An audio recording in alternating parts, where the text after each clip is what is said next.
ક્ષેમ કુશળ પૂછ્યા, બ્રહ્મને જાણનારો હું આપ શ્રેષ્ઠ છો, આપ પધાર્યા.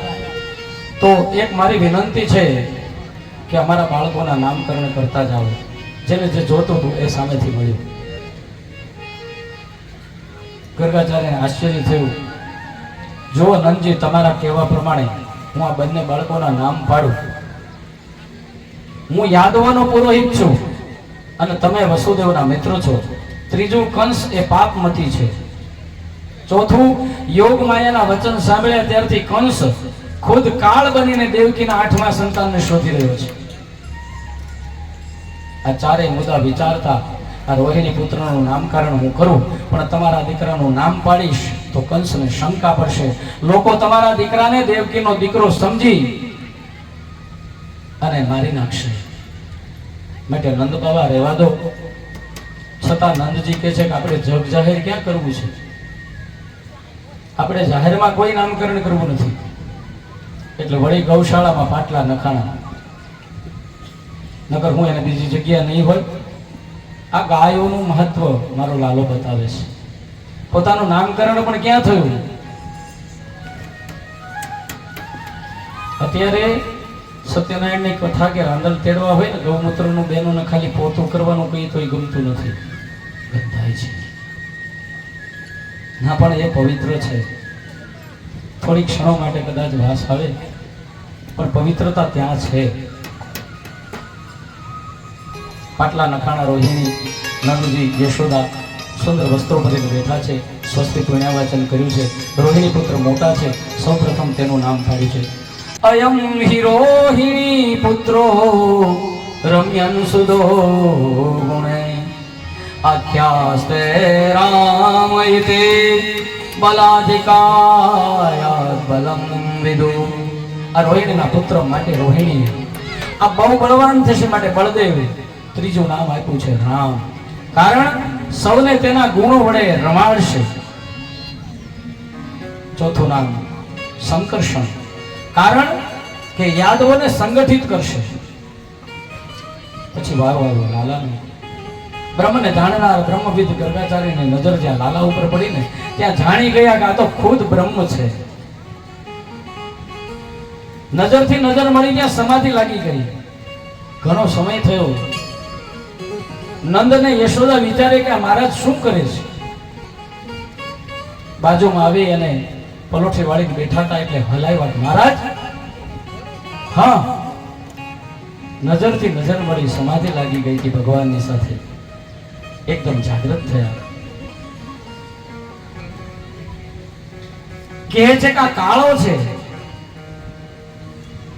એટલા માટે આપણે એનું નામ કાળિયો રાખીએ, કૃષ્ણ રાખીએ. આકૃષ્ટ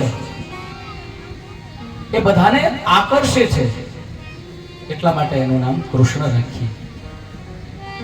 વર્ણ, કુલ અને કર્મ એના ઉપરથી પહેલા નામ પડતા. હવે આપણે રાશિ ઉપરથી નામ પાડીએ છીએ. જે દિવસે બાળકનો જન્મ થયો હોય તે દિવસે ચંદ્ર જે રાશિમાં હોય એના ઉપરથી આપણે નામ પાડીએ છીએ.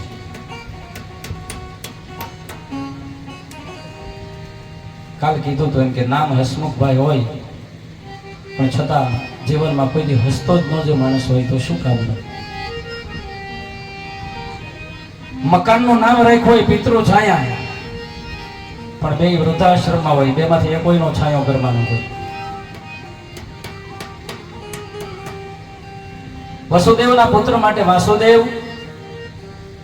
એ પણ એક ભગવાન કૃષ્ણનું નામ થયું. નામકરણ સંસ્કાર ખાનગીમાં થયા. નામકરણ કરતા કરતા બપોર થઈ ગયા છે. યશોદા ગર્ગાચાર્ય મહારાજને ભોજન કરીને જવાનું કહે છે, પણ આ ગર્ગાચાર્ય મહારાજ છે કેવા છે? સ્વયં પાકી છે. પોતે બનાવે અને પોતે જમે. કોઈ એને અડી જાય તો એ જમે નહીં. યમુનામાં સ્નાન કરી ત્યાંથી જળ લઈ આવી અને ખીર બનાવી લાલાને ધરે અને પ્રાર્થના કરે, હે રામ, હે શ્યામ, શર્કરા ખંડ ખાદ્યાની દધિક્ષીર કૃતમ આહારમ ભક્ષ ભોજનમ ચ નૈવેદ્યમ પ્રતિગૃહ્યતામ. હે મારા નાથ, જમવા આવું. હાથ જોડી આંખો બંધ કરી અને જ્યાં ગર્ગાચાર્ય મહારાજ બેસે ત્યાં ઓલો લાલો ગોઠણિયા ભેર ત્યાં આવી અને ખીરમાં હાથ નાખીને ખીર ખાવા માટે. ગર્ગાચાર્ય આખો અરર આ મારી ખીર તે બગાડી.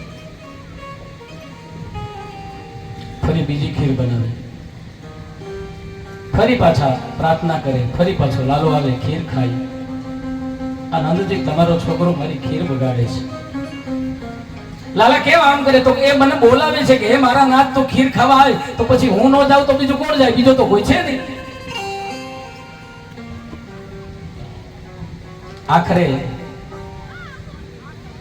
ગર્ગાચાર્ય મહારાજે પોતાના નેત્રો બંધ કરીને જોયું કે હા, હું જેને બોલાવું છું એ જ તો ખીર ખાવા આવે છે. પછી ગર્ગાચાર્ય મહારાજ મથુરામાં પધારે છે, વસુદેવ દેવકીને મળ્યા છે, નામકરણ સમાચાર આવ્યા.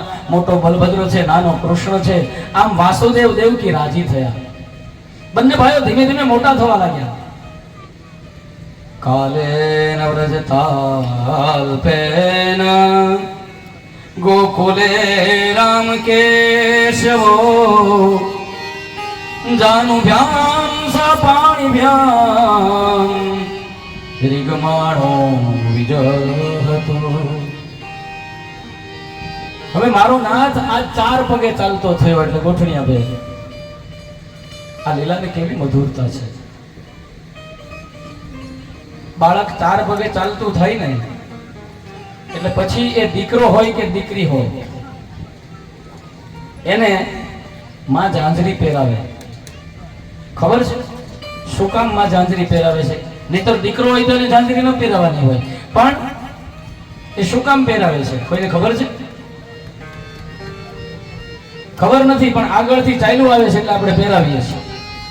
પણ હકીકતમાં એ બાળકને ઝાંઝરી એટલા માટે પહેરવામાં આવે છે, અત્યારે તો બધા ઘરે હોય છે, બાકી તમામ ઘરના સભ્યો સીમમાં ગયા હોય, ઘરે બાળક અને એની માં બે જ હોય. માં બધું કામ કરતી હોય. આ ગોઠણિયા બે ચાલતા શીખ્યું છે. એ બાળક ઘરમાં રમતું હોય ત્યાંથી ઓસરીમાં જાય ને પેલા, હવે ઓસરીઓ નાની નાની થઈ ગઈ, પેલા પડછાડ બહુ મોટા હતા એટલે ઝાંઝરીનો અવાજ આવે એટલે એ માને ખબર પડે. માં ગમે તે કામ કરતી હોય પણ એની સુરતા, જેમ સ્ત્રી છે બેડું પાણીનું ભરી જાય છે ને એની સુરતા બેડામાં છે, એમ માં ગમે તે કામ કરતી હોય છતાં એની સુરતા એના બાળકમાં હોય, એ ઝાંઝરીમાં હોય. એટલે એને ખબર પડે કે મારું બાળક હવે પગથિયા પાસે પહોંચ્યું છે, બીજું બધું કામ છોડી અને પાછી માં બાળકને લઈ આવે. એટલા માટે એને ઝાંઝરી પહેરવતા. પણ આપણને ખબર નથી. મેં બીજા દિવસે નહોતું કીધું કે ગુરુજી મીંદડી બાંધતા હતા, એ ખબર નહોતી હું કામ બાંધતા હતા. એના ગુરુજી બાંધતા હતા એટલે બાંધતા હતા, પણ પછી ખબર પડી કે આ મીંદડી માળા ફેરવતા ત્યારે હેરાન કરતા એટલા માટે બાંધી. શિષ્યને ખબર નહોતી એટલે પરંપરા ચાલુ રાખી. આવા ઘણા બધા રૂઢિગત આપણા રિવાજો છે જેને આપણે પકડી રાખીએ છીએ, હકીકતમાં એને જાણતા નથી હોતા. આખા જગતને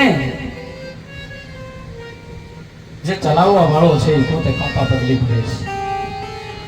જેના નામથી લંગડો ચાલતો થાય અને મૂંગો છે એ બોલતો થાય. અને ક્યાં રાગમાં? દર્શન દ્યો ઘનશ્યામ નાથ મોરી અખિયા પ્યાસી રે. દર્શન દ્યો ઘનશ્યામ અખિયા પ્યાસી રે. દર્શન દ્યો ઘનશ્યામ દ્વાર દયા જબ તું ખોલે. દ્વાર દયા જબ તું ખોલે. પંચમ સુર में गूंगा बोले. पंचम सुर में गूंगा बोले. अंधा देखे हो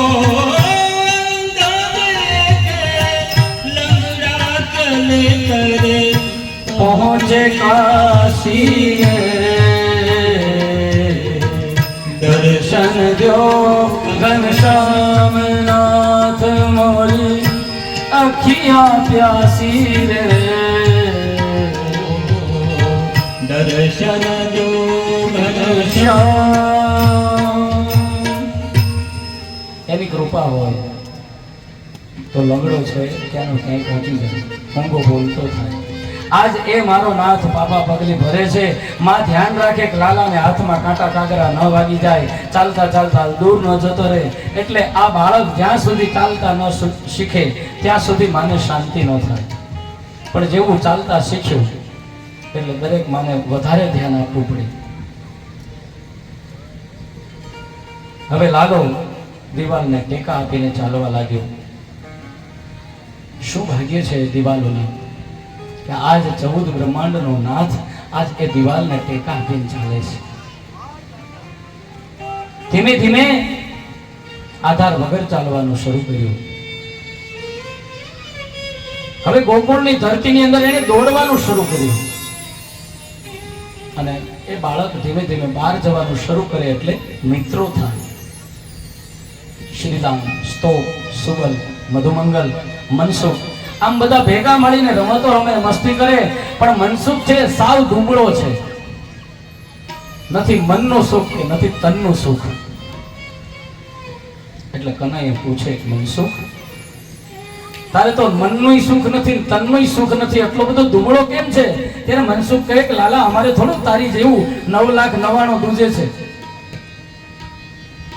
તારા જેટલું ખાવાનું અમારા ઘરે ન હોય. તને જે ખાવા મળે મહી માખણ એ અમને મળે છે. લાલો કે એમ તો ચાલો ને, આપણા મિત્રમાં કોઈ દુબળો ન રહેવો જોઈએ. અને ત્યારથી લાલાની મંડળી આ ગોકુળમાં મહી માખણની ચોરી કરવાનું શરૂ કર્યું. નામ રાખ્યું ચૌર્ય વિદ્યા પ્રસારણ. શ્રી કૃષ્ણ છે અધ્યક્ષ બન્યા, દાઉજી મહારાજ ઉપાધ્યક્ષ બન્યા અને બીજા બધા સભ્યો. આ મંડળનું કામ છે પૂરજોશમાં ચાલવા લાગ્યું. એટલે માં યશોદાને એક પછી એક ફરિયાદો મળી આવવા. ગોપીઓ જોર જોરથી રાડો પાડે છે, માં તારા લાલાને ઘરમાં રાખને, આ ગામના આખા છોકરા ભેગા કરી માખણ ચોરી જાય છે. માં માખણ ચોરી જાય એનો તો વાંધો નહીં, માટલાય ફોડી નાખે છે. ખબરદાર! મારા લાલાનું નામ લીધું. અહીંયા અમારા ઘરે શું તાણ છે તમારી ઘરે મારો લાલો ચોરવા આવે? મોઢું સંભાળીને બોલજો, મારા લાલાનું નામ ન બગાડશો. અટાણથી તમે આવી રીતે મારા છોકરાને વગાવી નાખશો તો કાલ સવારે છોકરી કોણ આપશે?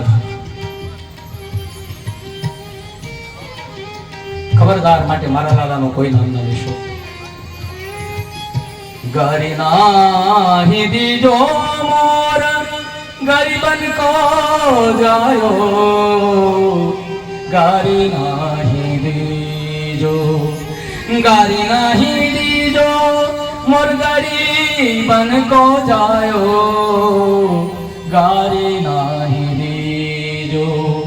મહી કી મલટુકિયા કુઠરિયા ભરી રે, मैं तो कहूँ बात नहीं तरसायो है, गारी नहीं दीजो. मही की मटकी भरी अंगन में अनधारी, अतोल तोल लीजो सब जे तो जे को खायो, गारी नहीं दी. अरे मारा लाला ने गाળો ન આપશો. તમારું માખણ ખાધું છે એમ તમે કહો છો ને, જો આ આખું ભરેલું પડ્યું છે, જેટલું જેનું ખાધું એટલું લઈ જાવ. તું તારે ફળિયા વચ્ચે મોટી ગોળી મારે મૂકી દીધી. તમે જેને જોતું એટલું લઈ જાઓ, ખાધું હોય તોય ભલે, ન ખાધું હોય તોય ભલે, પણ મારા છોકરાને ગાળ ન આપશો. ગોપીઓ કહે કે એકલો ખાઈ તો અમને વાંધો નથી માં, આ આખા ગામના છોકરાઓને ભેગા કરે. અરે એ છોકરાઓને તો ખવડાવે, બાકી એને તો બાર પેલા કોતરા ને વાંદરા ને કાગડા રહ જોઈને બેઠા હોય એને પણ ખવડાવે છે માં. કનૈયો બાર આવીને કે છે માં તે શું શીખવાડ્યું છે? એકલા નહીં ખાવાનું. તો કેમ માં હું એકલો ખાઉં? તે જ તો શીખ્યું છે કે એકલા નહીં ખાવાનું. અને આપણે શું કરીએ? ઘરમાં સરસ મજાની મીઠાઈ બનાવી હોય, સુંદર સુંદર ખાવાનું બનાવ્યું હોય, અને અચાનક મા બાપ છે મોટા ભાઈ ઘરે રહેતા હોય, ફોન આવે કે કાલે બાન બાપુજી તમારી ઘરે આવે છે, એટલે મીઠાઈ બધી હંગરી ગઈ. આ ડોસા ડોસી ન ખવડાવાય. જેના થકી જન્મ થયો છે આપણે એને નથી ખવડાવવું. આ આપણા સમાજની દ્રષ્ટિ છે. આવું ઘણું બધું અનુભવ્યું છે. ભગવાન એમ કે છે કે એકલા ન ખવાય, સાથે મળીને ખાવું. લાલો છે ગોકુળમાં બધાને મોજ કરાવે છે. માખણ એટલે માખણમાં પહેલો શબ્દ શું આવે? માં. અને પછી ખણ. ખણ એટલે ખંજવાળ. માં નામની જેને ખંજવાળ લાગી જાય ને એટલે પછી એનું કામ પૂરું થઈ જાય. બીજો અર્થ છે માખણ એટલે મન. મન જો માખણ જેવું કોમળ થઈ જાય તો ભગવાન એને ચોરી કરવા માટે આવે. પણ આપણું બધું જ કોમળ છે, મન જ કઠોર છે. મન છે ચંચળ, મન છે હરાયું ઢોર. મન કો કહો મત માન. મને તમને મન ક્યાંથી ક્યાં લઈ જાય. કથામાં બેઠા હોય છતાંય આપણે જ્યાં ઈચ્છા કરીએ ત્યાં મન આંટો મારી આવે. એટલે મનને કોમળ બનાવીએ તો પ્રભુ આવે.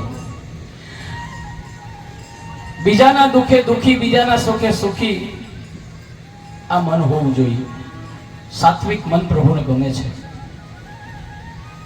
માટે મનને કાબુમાં રાખો. માખણ ચોરીનું રહસ્ય, માખણમાં મા શબ્દ આવે છે એટલા માટે લાલો ચોરી કરે છે.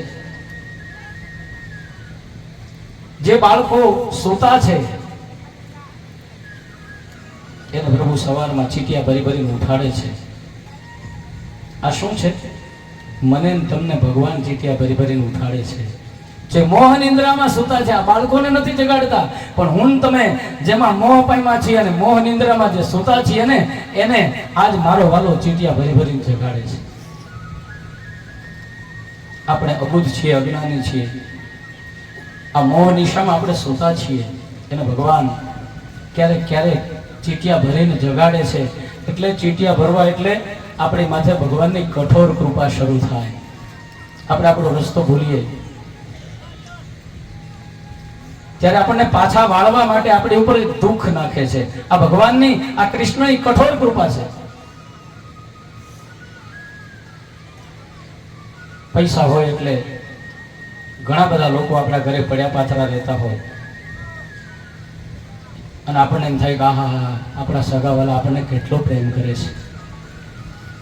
પણ જ્યારે કંઈ ન હોય ત્યારે એના એ જ પાછી આપણી નિંદા કરવામાં પણ કંઈ બાકી નથી રાખતા. એટલે મારો વાલો મને તમને સવારમાં ચીટિયા ભરી ભરીને જગાડે છે. જે આ બાળકોને જગાડે છે એવી રીતે મને તમને દુઃખ નાખી અને જગાડે છે. એટલે ભૈરવીમાં બહુ સરસ કીધું છે,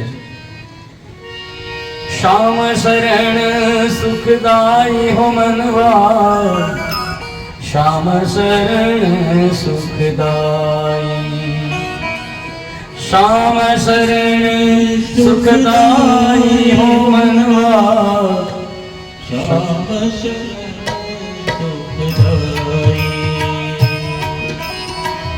मात पिता सुत दारा बंधो संसाરની છે સગાઈ, હો સંસારની છે સગાઈ।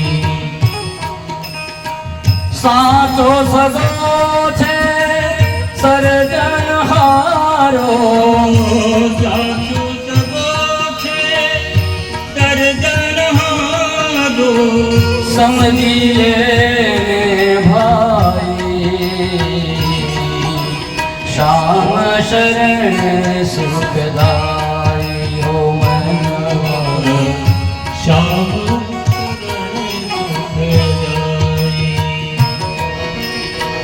પાસમાં તારી પૈસા હશે તો કરશે સૌ ભાઈ ભાઈ,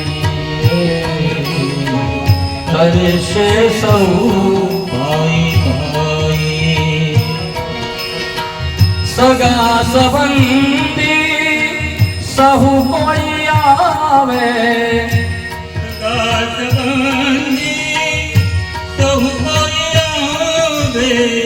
સ્વાર્થ તણી છે સગાઈ, શ્યામ શરણ સુખદાય. મનવા શ્યામ ચરણ સુખદાય. આ મારું પોતાનું બનાવેલું છે ભજન. સમય છે હજુ ચેતી જાને, કોઈ નથી રે મનાય. સમય છે હજુ ચેતી જાને, કોઈ નથી રે મનાય. વિશાલ કહે તારા ભાગ્યમાં હોય તો, વિશાલ કહે તારા ભાગ્યમાં હોય તો, એ ભજન કરી લે ભાઈ મનવા શ્યામ શરણ સુખદાય. શ્યામ શરણ સુખદાય હો મનવા શ્યામ શરણ સુખદાય. આ દુનિયા સ્વાર્થની છે. જ્યાં સુધી પૈસો છે ત્યાં સુધી તમારી કિંમત છે. તમે સત્કર્મ કરતા કરતા પણ કદાચ ખોટમાં ગયા તો જે તમને રોજ સલામ ઠોકવા વાળા માણસો હતા ને એ જ તમારી નિંદા શરૂ કરશે. અને શાસ્ત્રો, કવિઓ, કથાકારો બધાએ પોકાર કરીને કહ્યું છે કે એક દિવસ જે સમાજ તમને હાર પહેરાવે છે, જો તમે ધ્યાન નહીં રાખો તો એક દિવસે ખાગડાનો હાર પણ પહેરાવી શકે છે. એટલે જાગૃત રહેવું ખૂબ જરૂરી છે. ઘરમાં કમાતો હોય ને દીકરો વાલો લાગે, બધા જ એનું ધ્યાન રાખે. ભાઈ આવ્યો, થાકીને આવ્યો છે, એની થાળી તૈયાર કરો. અને જે કમાતો ન હોય ને એ દીકરાને બીજાનું કોઈ ભાવે ન પૂછતું હોય.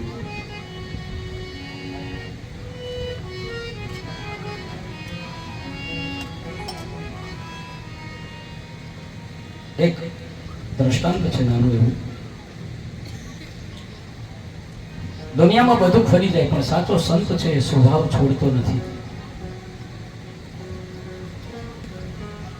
એક સરોવરમાં હંસ રહેતા હતો અને એ સરોવર મોતીડા આપતો હતો. હંસલાનો ચારો મોતીડા. કાળનું કરવું અને સરોવર સુકાઈ ગયું. હંસલા ઉડીને જ્યાં પાણી હતું ને ત્યાં ગયા, પણ ગણતરી કરતા એક હંસ ઘટે છે. આ હંસ સમુદાયના આગેવાને જોયું કે આપણા બધામાં આપણો એક સભ્ય નથી. એટલે બધા પાછા સુકાઈ ગયેલું જે સરોવર છે ત્યાં આવે. ત્યાં એક વૃદ્ધ હંસ, આપણે એને સંત નામ આપીએ, આ વૃદ્ધ હંસ છે એ ત્યાં બેઠો છે. એને આખો એનો સમાજ મનાવે છે કે હવે પાણી સુકાઈ ગયું છે. જે આપણને મોતીડા આપતું સરોવર હતું એનું જળ સુકાઈ ગયું છે. હવે અહીંયા માત્ર ને માત્ર કાદવ અને ગારો છે. હવે એને કાંદવ ખુદે શું મળશે? ચાલો જ્યાં પાણી ભરપૂર છે. હંસ પ્રીતુ કાઈ કી વિપત પડે ઉડી જાય. સાચી પ્રીત છે બાળની, એ તો પાણી ભરી જાય. આજે સવારમાં લાઈટ નહોતી એટલે આપણે આમ તો 1 કલાક મોડા હતા, પણ છતાં આજે કથા અડધો કલાક લંબાવીશું. એટલે 11 ની જગ્યાએ 11:30 થશે. વાંધો નથી ને કોઈને? અને જે લોકો આવ્યા છે એ બધાને પ્રેમથી પ્રસાદ લઈને જવાનો છે. રોજે રોજ આપણે કહીએ જ છીએ, क्या हंसा तू पागल भया, आ चुन चुन के कंकर खात है, आ यह तो सरोवर सुख गया, अब तो क्यों न उड़ जात है. એ હંસ આખો સમાજ એને સમજાવે છે કે હવે અહીંયા કાદવ અને ગારો છે, આના સિવાય બીજું કાંઈ નથી. હવે આમાં તું અહીંયા પાણી નથી, હવે મોતી નથી, તો આ કાદવ ખાઈને તું જીવીશ. ત્યારે હંસ પાછો શું જવાબ આપ્યો? તુમ કા પીછાનો પ્યાર કો हम ना कभी इसको बने मेरे लिए यह सूख गया इसे छोड़े कैसे बने। તમે પ્રેમની કિંમત શું જાણો?